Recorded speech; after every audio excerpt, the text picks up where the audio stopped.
യശ്വന്ത്പൂർ എക്സ്പ്രസിൽ ടിടിഇക്ക് മർദ്ദനം. സീനിയർ ടിടിഇ വിനീത് രാജാണ് മർദ്ദനമേറ്റിരിക്കുന്നത്. സംഭവത്തിൽ കണ്ണൂർ സ്വദേശി യാക്കൂബിനെ റെയിൽവേ പോലീസ് കസ്റ്റഡിയിൽ എടുത്തു. വിവരങ്ങളുമായി കോഴിക്കോട് നിന്ന് ബെൻസൺ ബാബു. ബെൻസൺ, എന്താണ് സംഭവിച്ചത്? ഇയാൾ ടിടിഇയെ മർദ്ദിക്കാനുണ്ടായ പ്രകോപനം എന്ത്?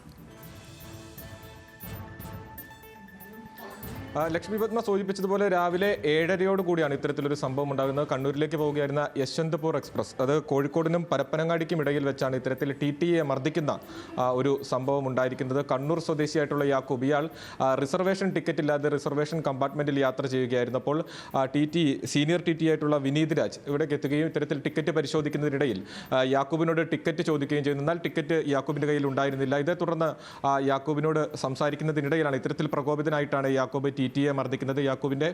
യാക്കൂബിന്റെ മർദ്ദനത്തിൽ ടിടിഇയുടെ കൈകൾക്ക് പരിക്കേറ്റുണ്ട്. കൈ പിടിച്ച് തിരിക്കുകയും അതോടൊപ്പം തന്നെ ഈ ടിക്കറ്റ് എടുക്കാനായി ഉപയോഗിക്കുന്ന യന്ത്രം ടിടിഇയുടെ കയ്യിലുണ്ടായിരുന്നു, അത് എറിഞ്ഞുടയ്ക്കുകയും അടക്കം ചെയ്തിട്ടുണ്ട്. തുടർന്ന് കോഴിക്കോട് റെയിൽവേ സ്റ്റേഷനിലെത്തുകയും കോഴിക്കോട് റെയിൽവേ പോലീസ് യാക്കൂബിനെ കസ്റ്റഡിയിലെടുക്കുകയുമാണ്. നിലവിലിപ്പോൾ കോഴിക്കോട് റെയിൽവേ പോലീസിന്റെ കസ്റ്റഡിയിലാണ് യാക്കൂബ് ഉള്ളത്. കൃത്യനിർവഹണം തടസ്സപ്പെടുത്തി ടിടിഇയെ മർദ്ദിച്ചതടക്കമുള്ള വകുപ്പുകൾ ചുമത്തി കേസ് രജിസ്റ്റർ ചെയ്യും. തുടർന്ന് അറസ്റ്റ് അടക്കമുള്ള നടപടികളിലേക്ക് കടക്കുമെന്നാണ് നമുക്ക് മനസ്സിലാക്കാൻ സാധിക്കുന്നത്. ലക്ഷ്മി പത്മ.